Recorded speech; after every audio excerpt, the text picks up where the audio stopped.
मीनू चिड़िया एक छोटे से किराए के घर पर रहती थी। बेचारी मीनू चिड़िया बहुत गरीब थी।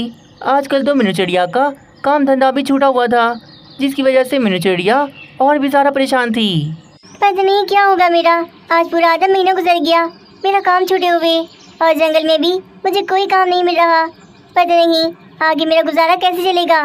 मीनू चिड़िया बहुत ज़्यादा परेशान बैठी थी। तभी टेलीफोन पर किसी की कॉल आती है। हेलो, कौन बात कर रहा है? मीनू चिड़िया, मेरा नंबर क्या तुमने अपने मोबाइल में सेव नहीं किया? हाँ, मैं मालिक मकान उल्लू सेठ बात कर रहा हूँ। आज शाम को आ रहा हूँ मैं वहाँ पर अपने घर का किराया लेने, तो मेरा किराया तैयार रखना बिल्कुल। आज तो किराया देने का दिन था। उल्लू सेठ मालिक मकान की बात सुनकर मीनू चिड़िया बहुत ज़्यादा परेशान हो जाती है। हाय रे, एक तो पहले ही पैसे नहीं है, ऊपर से मालिक मकान किराया लेने के लिए आ रहा है। मैं क्या करूँगी? शाम को मैं उल्लू सेठ को पैसे कहाँ से दूँगी? मीनू चिड़िया इसी परेशानी में थी कि तभी उसके पास एक और कॉल आती है। हेलो मीनू चिड़िया, तोता बात कर रहा हूँ।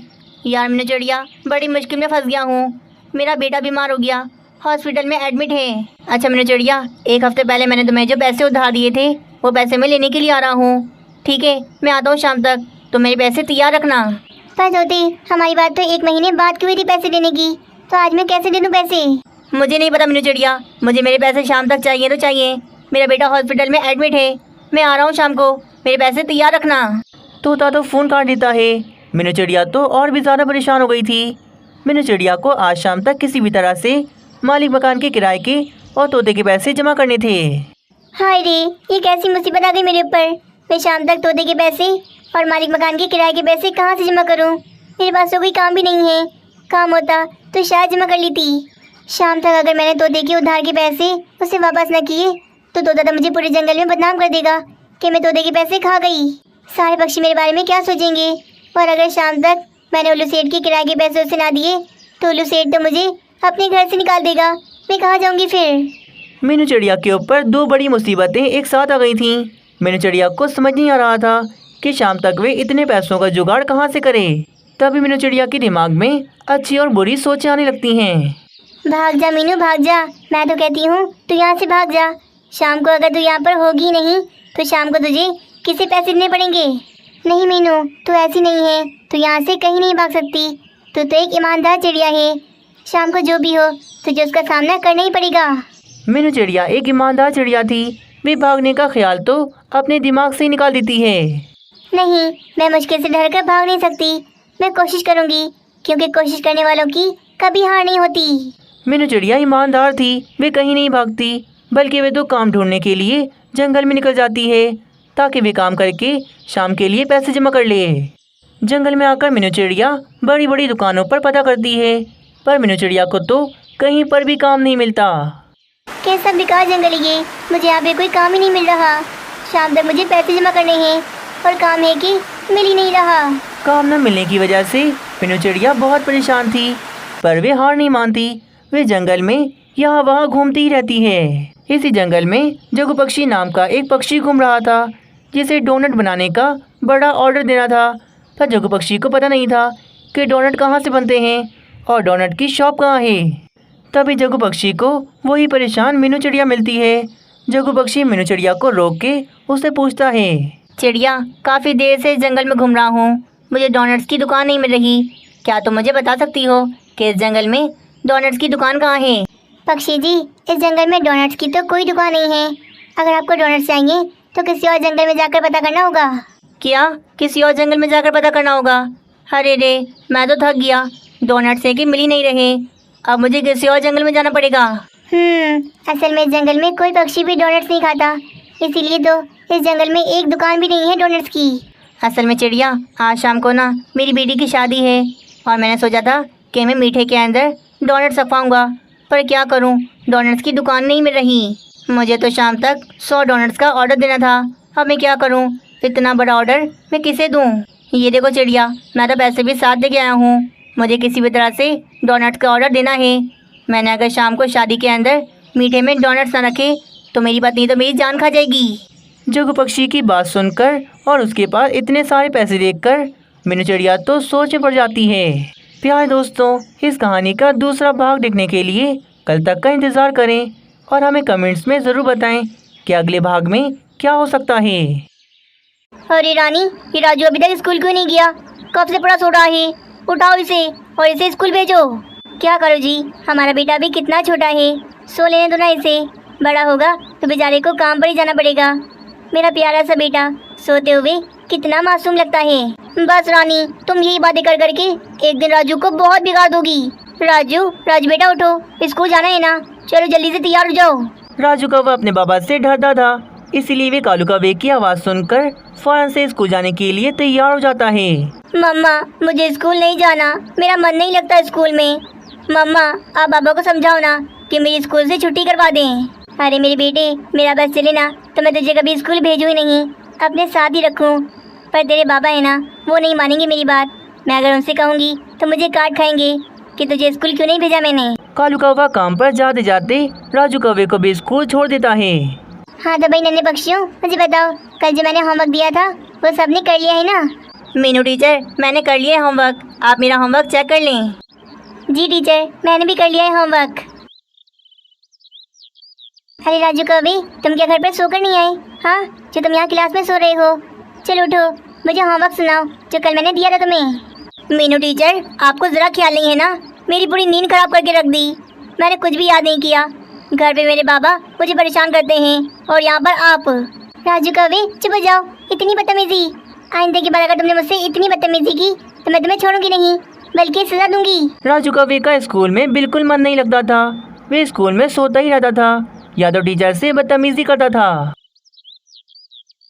हाय हाय, मेरा सारा लंच खा लिया इस मोटे राजू कौवे ने।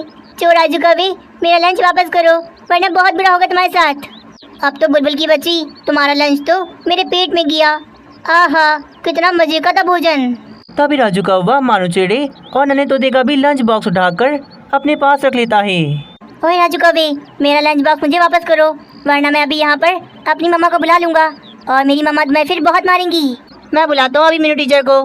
मीनू टीचर, मीनू टीचर, इधर आए, ये देखें, ये राजू कौवा में कितना परेशान कर रहा है। तभी वहाँ पर मीनू चिड़िया आती है और वे राजू कौवे को सारे पक्षियों को परेशान करता हुआ देख लेती है। उफ, राजू कौवे, तुम्हारी शरारतें और बदतमीजियाँ तो बढ़ती जा रही हैं। चलो अभी के अभी सारे बच्चों का लंच उन्हें वापस करो वरना बहुत बुरा होगा तुम्हारे साथ। मीनू टीचर, आपको क्या लगता है, क्या मैं आपसे डरता हूँ? हाँ, बिल्कुल नहीं, मेरा तो मन ही नहीं करता स्कूल आने का। जब देखो मुझे कोई ना कोई डांटता ही रहता है। रुको, तुम ऐसे नहीं मानोगे, तुम्हें सजा देनी पड़ेगी। चलो चलो, अपने दोनों हाथों पकड़ के डेस्क के ऊपर खड़े हो जाओ और जब तक मैं ना बोलूं नीचे ना आना तुम। बस फिर राजू कौवे को पनिशमेंट मिलती है और वे छुट्टी तक ऐसे ही हाथ ऊपर करके खड़ा रहता है। आगे की कहानी देखने से पहले वीडियो को एक लाइक ज़रूर कर दें। मम्मा, आपको क्या पता, मीनू टीचर बहुत गंदी हैं। उन्होंने मुझे बहुत बुरी सजा दी थी। मीनू टीचर ने छुट्टी तक मेरा हाथ ऊपर करके मुझे खड़ा रखा। मेरे तो हाथ दर्द कर रहे थे पर मीनू टीचर को मुझ पर दया नहीं आई और मुझे ऐसे ही खड़े रखा। क्या मेरी मासूम बेटी के साथ मीनू चिड़िया ने ऐसा किया? मीनू चिड़िया की बच्ची, तुझे तो मैं छोड़ूंगी नहीं। रानी कौवी गुस्से में मीनू चिड़िया के पास ले जाती है। मीनू चिड़िया, तुम समझती क्या हो खुद को? तुम अगर स्कूल की टीचर बन गई हो तो क्या मेरे राजू के साथ तुम ऐसा करोगी? रानी कौवी, तुम्हें पता नहीं है तुम्हारा राजू कौवा कितना बदतमीज हो गया है। तुम अगर उसका इस तरह साथ दोगी तो वो और बिगड़ जाएगा, ना कि ठीक होगा। बस बस, मुझे ना सिखाओ, मैं अपने राजू से बहुत प्यार करती हूँ। मीनू चिड़िया, आइंदा की बात तुमने अगर मेरे राजू के साथ ऐसा किया तो मैं तुम्हें फिर बताऊंगी। बस फिर यूं ही रानी कौवी के शह देने की वजह से राजू कौवे की शरारतें और बदतमीजियाँ बढ़ती जा रही थीं और उसका स्कूल जाने का बिल्कुल भी दिल नहीं करता था। अब तो मुझे कुछ ऐसा करना पड़ेगा कि जिससे स्कूल जाने से मेरी हमेशा के लिए जान छूट जाए और मीनू टीचर मुझे खुद ही स्कूल से निकाल दें। राजू कौवा तो जानबूझकर क्लासरूम के अंदर सबके सामने बीट कर देता है। बीट की वजह से पूरी क्लास में गंदी बदबू फैल गई थी। मीनू टीचर, देखें, राजू कौवे ने बीट कर दी, जानबूझकर पूरी क्लास को राजू कौवे ने गंदा कर दिया। हाय रे राजू कौवे, तुमने क्या किया? क्लास के अंदर बीट कर दी, कितनी बुरी बात है ये। मैं तो रोज़ करूँगा, रोज़ करूँगा, मेरा जब मन करेगा मैं तब करूँगा। मीनू टीचर, ये रोकने वाली चीज़ नहीं होती, इसीलिए मैं इसे नहीं रोकता। गंदी बदबू फैलने की वजह से प्रिंसिपल उल्लू मीनू चिड़िया के पास आते हैं। अरे मीनू टीचर, ये बदबू कहाँ से आ रही है? ऐसा लग रहा है किसी ने बीट कर दी हो।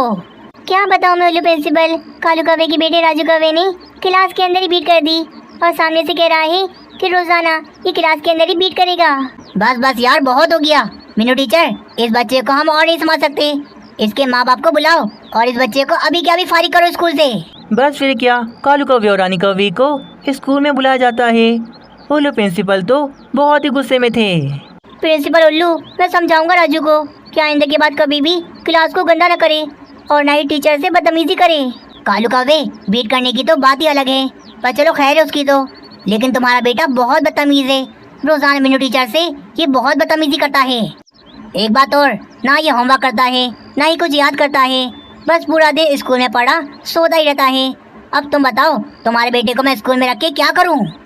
हाँ तो मेरा बेटा भी मना नहीं जा रहा आपके स्कूल में पढ़ने के लिए। कल से नहीं भेजेंगे हम आपके स्कूल में, मैं अपने राजू को खुद पढ़ा लूंगी। ओए, तुम क्या पढ़ाओगी रानी? तुम तो जाहिल हो, तुम खुद तो पढ़ लो पहले। बोलो तो तुम्हारा एडमिशन करा दूं यहाँ पर। कालू कौवे, मैं तुम्हारी कोई बात नहीं मानूंगा, क्योंकि तुम्हारे इस बेटे ने बहुत परेशान कर दिया है हमें। इसको लो और यहाँ से जाओ, हमारी जान छोड़ो। बस फिर क्या, कालू कौवा गुस्से में राजू कौवे को लेकर घर आ जाता है। रानी, ये सब तुम्हारी शेर की वजह से हुआ है। तुम हमारे बेटे को पढ़ लिख कर कुछ बनता हुआ देखना नहीं चाहती, इसीलिए ये सब हो गया आज। कालू कौवा गुस्से में बाहर चला जाता है। तभी वहाँ पर मीनू चिड़िया आ जाती है। कालू कौवे, मैं जानती हूँ कि इस समय तुम बहुत परेशान हो। तुम चाहते थे ना कि तुम्हारा बेटा पढ़ लिख कर कुछ बन जाए और ये बड़ा होकर किसी मुश्किल में ना आए। तुम चिंता न करो, मुझे भी राजू कौवे की बहुत चिंता है। मेरे पास एक बहुत बढ़िया उपाय है। कालू कौवे, तुम वो करके देखो, देखना राजू कौवा अपने मन से दोबारा से स्कूल जाएगा। मीनू चिड़िया फिर कालू कौवे को उपाय बताती है। फिर अगले दिन सुबह कालू कौवा सुबह सुबह उठकर राजू कौवे को उठाता है। राजू, उठो उठो, चलो चलो जल्दी से उठ जाओ। अब क्या हो गया कालू जी? मेरे बेटे को तो स्कूल भी नहीं जाना, तो फिर आप मेरे बेटे को इतना जल्दी क्यों उठा रहे हो? राजू, तुम्हें पढ़ना तो है नहीं। चलो चलो मेरे साथ चलो, आज से तुम मेरा हाथ बटाओगे। मैं खेती बाड़ी करता हूँ, तुम भी आज से मेरे साथ खेती बाड़ी करोगे। कालू कौवा राजू कौवे को अपने साथ लेकर खेत में चला जाता है। चलो राजू, इस गेती से पूरा खेत खोदो, और हाँ, आज की आज ही तुम्हें इस पूरे खेत को खोदना है। राजू कौवा भी भारी गेती उठाकर जमीन खोदना शुरू कर देता है। वे गेती तो बहुत भारी थी, राजू कौवे से वे उठाई नहीं जा रही थी। अरे बाबा बाबा, ये गेती तो बहुत भारी है, उसे तो उठाई नहीं जा रही। बेटा राजू, तुम्हें स्कूल तो जाना नहीं है, अब आगे जाके तुम्हें ये सब करना ही पड़ेगा ना, इसीलिए आज से करोगे तभी तो बाद में जाके तुम ये सब आराम से कर पाओगे। बस फिर राजू कौवा बड़ी मेहनत से उस गेंदी को उठाकर जमीन खोदने लगता है। चलो राजू, अब ये भारी भारी बोरियां उठाओ और इस गधा गाड़ी के ऊपर रखो। भारी भारी फसलों की बोरियां राजू कौवा उठाने की कोशिश करता है, परंतु उससे तो उठती नहीं। बाबा, ये काम भी मुझसे नहीं हो पा रहा, ये बोरियां तो बहुत भारी हैं। उठाना तो पड़ेगा ना बेटा, पढ़ते लिखते तो बड़े होकर तुम्हें कोई अच्छा काम मिलता, पर तुम तो अनपढ़ हो, तुम्हें अब यही सब भारी काम करने पड़ेंगे। चलो चलो जल्दी से उठाओ और गाड़ी के ऊपर रखो। फिर कालू कौवा राजू कौवे को पूरे खेत में पानी डालने को कहता है और राजू कौवा कड़ी धूप में पूरे खेत की फसलों में पानी डालता है। अरे बाप रे, इतनी तेज धूप, कितनी ज़्यादा गर्मी हो रही है, मुझसे तो काम ही नहीं हो रहा। वही अच्छा था मैं स्कूल चला जाता। क्या हुआ राजू, थक गए ना? मैं भी तुम्हारी तरह बचपन में स्कूल जाने से बहुत परेशान था। मैं भी यही चाहता था कि स्कूल जाने से मेरी हमेशा के लिए जान छूट जाए। फिर मैंने भी किसी तरह स्कूल से जान छुड़ा ली और अब देखो मुझे मेहनत वाले काम करने पड़ रहे हैं। काश मैं उस समय पढ़ लिख जाता तो आज मुझे कोई अच्छी नौकरी मिलती और इस तरह मुझे मेहनत वाले काम न करने पड़ रहे होते। कालू कौवे की ये सारी बातें सुनकर राजू कौवे का दिल बिल्कुल बदल जाता है। बाबा, आप ठीक कह रहे हो, आप तो मेरा भला चाहते हो। बाबा, कल से मैं स्कूल जाऊंगा, मुझे स्कूल लगा दो दोबारा से, मैं पढ़ाई करूंगा और बहुत अच्छे नंबर लेके आऊँगा। ये खेती बाड़ी मुझसे नहीं होने वाली, इसीलिए मुझे स्कूल लगा दो बाबा, मैं पढ़ लिख के कुछ बन जाऊंगा। राजू कौवे की ये बात सुनकर कालू कौवा तो बहुत ज़्यादा खुश हो जाता है और आखिरकार मीनू चिड़िया का उपाय काम कर गया था। फिर अगले दिन कालू कौवा राजू कौवे को स्कूल में ले जाकर किसी तरह उल्लू प्रिंसिपल को मनाकर राजू कौवे का दोबारा से एडमिशन स्कूल में करवा देता है। मीनू टीचर, आप बहुत अच्छी हैं, मैं आज के बाद आपसे कभी बदतमीजी नहीं करूँगा। मैं आपसे माफ़ी मांगता हूँ, मुझे माफ़ कर दें। मैं आज के बाद मन लगा के पढ़ाई करूँगा और पढ़ लिख कर मैं कुछ बनूँगा। बस फिर राजू कौवा मन लगाकर पढ़ाई करता है और एग्ज़ाम देकर वह अच्छे नंबरों से पास हो जाता है।